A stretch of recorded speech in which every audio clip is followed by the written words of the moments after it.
नमस्कार, मैं सतीश कुमार और आप देख रहे हैं रेवाड़ी हलचल। और हम आपको हालात दिखा रहे हैं मेवात के नूह में जिस तरह का नरसंहार किया गया है। कौन इसका जिम्मेवार है और कौन ये सब करने वाला है, किसकी साजिश के तहत ये हुआ है, इसके कारण जल्दी ही सामने शायद आने वाले हैं। लेकिन सरकार द्वारा काफ़ी कोशिश और प्रयास, यहाँ पे आर्मी और फोर्स भी जो भी वहाँ पे श्रद्धालु फंसे हुए हैं, काफ़ी हज़ारों की तादाद में बताया गया है कि वहाँ पे फंसे हुए हैं, तो उनको निकालने का प्रयास भी पूरी तरह सरकार द्वारा किया जा रहा है। और दाएं बाएं आसपास सभी डिस्ट्रिक्टों में धारा 140 लागू कर दी गई है, जिससे कि अमन चैन बनाए रखने के लिए, को बचाने की राहत के लिए पूरी फोर्स पूरी जी जान से वहाँ पे लगी हुई है और लोगों को सुरक्षित वापस घर लाने की पूरी कोशिशें की भी जा रही हैं और लोग घर पे पहुँच भी रहे हैं। लेकिन आप देखिए कितना नरसंहार, कितना बुरा हाल जो मेवात में हुआ है। कहीं ना कहीं कोई ना कोई अगर इसका जिम्मेवार है, तो जनता का बस एक ही मांग है कि इन दोषियों को कड़ी से कड़ी सज़ा दी जाए, इस तरह की सज़ा दी जाए कि दोबारा इस तरह का कोई जघन्य काम करने की ना सोचे। आप हालात देख सकते हैं, मेवात की ये तस्वीरें, कितनी सैकड़ों हज़ारों गाड़ियां जला दी गई, कितना भारी नुकसान हुआ है जनता का। यहाँ पर लोगों को काफ़ी मरने की भी यहाँ पे खबरें आ रही हैं, चोटें भी बहुत लोगों को आए हैं, जिसमें बताया गया है कि बच्चे और महिलाएं भी यहाँ पे फंसी हुई हैं। वहाँ से सूत्रों द्वारा जानकारी मिल रही है कि वहाँ के उपद्रवी जंगलों में, पहाड़ों में घुसकर छुप कर लोगों पर वार कर रहे हैं। बसों के शीशे तोड़ दिए गए और काफ़ी मुश्किल में जो वहाँ पे बचे हुए लोग हैं वो फ़िलहाल रह रहे हैं। और जो इनके परिवार वाले हैं उनके एक बहुत ही यहाँ सोचने का विषय बना हुआ है कि किन हालातों में होंगे उनके परिजन और क्या हाल होगा उनका।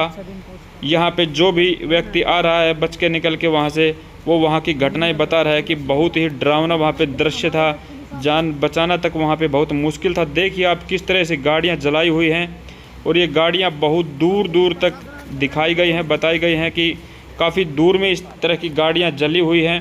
तो कितना लाखों का, करोड़ों का ये नुकसान, कौन करेगा इनकी भरपाई, कौन है इन सब का जिम्मेवार, ये जल्दी खुलासे होने वाले हैं। क्योंकि सरकार बहुत चौकन्ना हो चुकी है और इस मामले में पूरी जी जान लगाकर काम भी फ़िलहाल किया जा रहा है, बताया गया है, और लोगों को वहाँ से बचा के निकाला भी जा रहा है। लेकिन वहाँ के तो यहाँ की तस्वीरें आप देख सकते हैं, कितनी भयावह तस्वीरें हैं और गाड़ियों को किस तरह खिलौनों की तरह तोड़ दिया गया है, जला दिया गया है और चकनाचूर करके गाड़ियों को। अभी आप देख रहे हैं तस्वीरों में कि यहाँ पे फोर्स भी लगाई हुई है, आर्मी, सीआरपी और पुलिस प्रशासन भी पूरे ज़ोर शोर से वहाँ पे लगा हुआ है काम में। लेकिन जो घटना घट चुकी, जो हादसे हो चुके और जिस तरह लोगों का यहाँ नुकसान हुआ है जान और माल का, ये कितना हुआ है अभी, क्योंकि वहाँ से नेट की सेवाएँ बंद कर दी गई थी। तो देखिए किस तरह लोगों को बचाकर घर लाने की वापसी की जा रही है। प्रशासन द्वारा, फोर्स द्वारा काफ़ी हेल्प भी दी जा रही है लोगों को और सुरक्षित घर पहुंचाने के पूरे भरपूर प्रयास किए जा रहे हैं, यहाँ आप देख सकते हैं। और साथ ही यहाँ जो फंसे हुए नागरिक हैं वो अपनी जान की दुआएं भी मांग रहे हैं, क्योंकि उस मंदिर में बताया गया है कि नल्हड़ मंदिर में काफ़ी सैकड़ों में लोग वहाँ पे बने हुए हैं अभी, और जो भी आतंकिया उपद्रवी हैं वो लगातार उन पर प्रहार कर रहे हैं, झाड़ियों में, पहाड़ों में छुप कर वार कर रहे हैं। पत्थरों से भी आपने देखा किस तरह पथराव किया गया आम नागरिकों पर, इन भगजड़ों पर। तो कौन है इनका जिम्मेवार, ये जल्द ही सामने आएगा सच। लेकिन फ़िलहाल की तस्वीरें आप देखिए, पूरा प्रशासन ज़ोर शोर से लगा हुआ है लोगों की सहायता करने में और बचाव पक्ष में लगा हुआ है। ये कुछ बाज़ार की तस्वीरें आप देख सकते हैं कि किस तरह उपद्रवियों ने यहाँ पे उपद्रव किए। और ये देखिए कितने नौजवान युवक, यहाँ के भटके हुए युवक जो हैं उपद्रवी, जो किस तरह से यहाँ पे आम जनता पे, जहाँ महिलाएं और बच्चे भी इन साधनों में सवार हैं और इन पर किस तरह से पत्थरबाजी करते हुए आप देख सकते हैं, तस्वीरों में साफ साफ दिखाई दे रहा है। ये देखिए किस तरह से पत्थरबाजी करते हुए मेवात में। आज इस मेवात को अलग अलग नाम दिए जा रहे हैं, कहीं इसको मिनी पाकिस्तान बोला जा रहा है तो कहीं कुछ। और आप तस्वीरें देख सकते हैं, क्योंकि ये इससे भयावह और डरावनी तस्वीरें क्या हो सकती हैं, जो एक इतने सुंदर प्रदेश हरियाणा के ही तस्वीरें हैं। यहाँ के हालात आप देख सकते हैं। ये सब तस्वीरें हैं कल की, जो यहाँ के श्रद्धालुओं के साथ वहाँ घटना घटी, उसकी ये साफ तस्वीरें वहाँ से आ रही हैं। आप देख रहे हैं यहाँ पे प्रशासन और आमजन को यही सूचना दी जा रही है और यही बताया जा रहा है और हम कि अमन चैन किसी तरह बनाया जा सके, कहीं इस तरह के दंगे फसाद ना हो, उसके लिए जो भी प्रयास प्रशासन द्वारा होने हैं वो किए भी जा रहे हैं। आसपास के क्षेत्रों में धारा 144 लगाने के बावजूद काफ़ी माहौल सही बना हुआ है फ़िलहाल, लेकिन वहाँ की डरावनी तस्वीरें आप देखिए, कितना घिनौना करते हुए मेवाती उपद्रवी तस्वीरों में साफ साफ नज़र आ रहा है। देखिए कितना डरावना दृश्य यहाँ का मेवात का। पुलिस प्रशासन जहाँ तहाँ कोशिश करके बचाव पक्ष में लगा हुआ है, लेकिन फिर भी कितना जान मान का नुकसान आप देख सकते हैं हो सकता है, क्योंकि अभी तक फ़िलहाल सही आंकड़े वहाँ से नहीं आ पाए हैं। अंदाजे ही लगाए जा रहे हैं कि उपद्रव में कितने लोगों का नुकसान हुआ है जान माल का। और देखिए उपद्रवी किस तरह निडर और बेखौफ वारदात को अंजाम देते हुए आप देख सकते हैं। छोटे छोटे बच्चे वहाँ के, किस तरह की सोच उनकी और किस तरह का उनका ये इस तरह से प्लानिंग किया हुआ जो रूप दिखाई दे रहा है, क्योंकि जो भी श्रद्धालु यहाँ आ रहे हैं वो बताया गया है कि सब कुछ प्री प्लानिंग हुआ है, क्योंकि इतने पत्थर, इतने हथियार, ये सब व्यवस्थाएं पहले से कर रखी थी। और बताया गया है कि श्रद्धालुओं को, जो भी श्रद्धालु वहाँ गए थे, उनको बीच में रोककर, बसें रोककर और महिलाओं तक को पीटा है, मारा है। और ये देखिए किस तरह जनता वहाँ की, मेवात के उपद्रवी किस तरह आपको नज़र आ रहे हैं पत्थरबाजी करते और यहाँ जान बचाते। ये लोग, महिलाएं, ये बच्चे किसी न किसी तरह चाह रहे हैं कि हमारी जान बच जाए।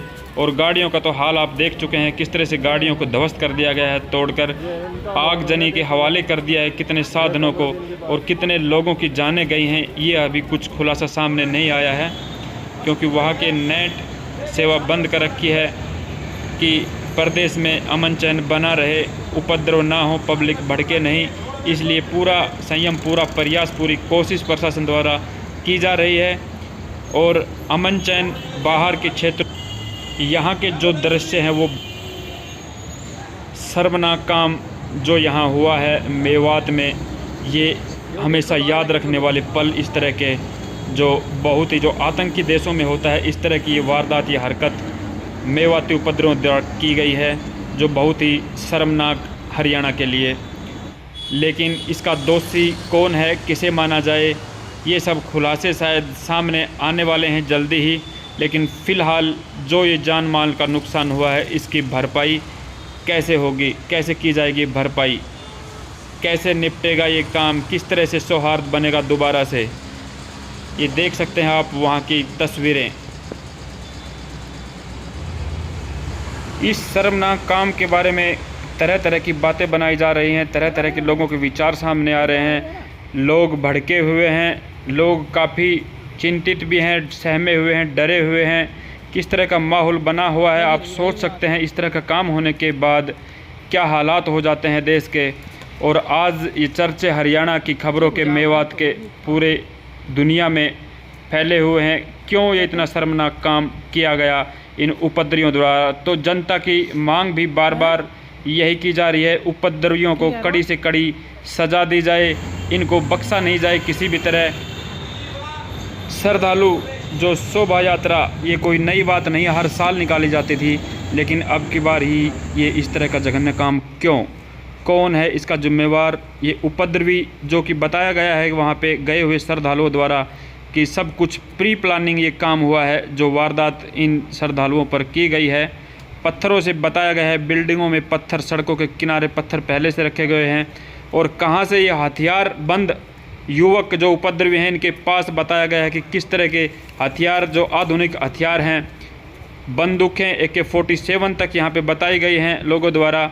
और पत्थरों का सबसे ज़्यादा इस्तेमाल हुआ है यहाँ पे। देखिए आगजनी किस तरह से, सड़क पूरी लबालब जले हुए वाहनों से भरी नज़र आ रही है आपको।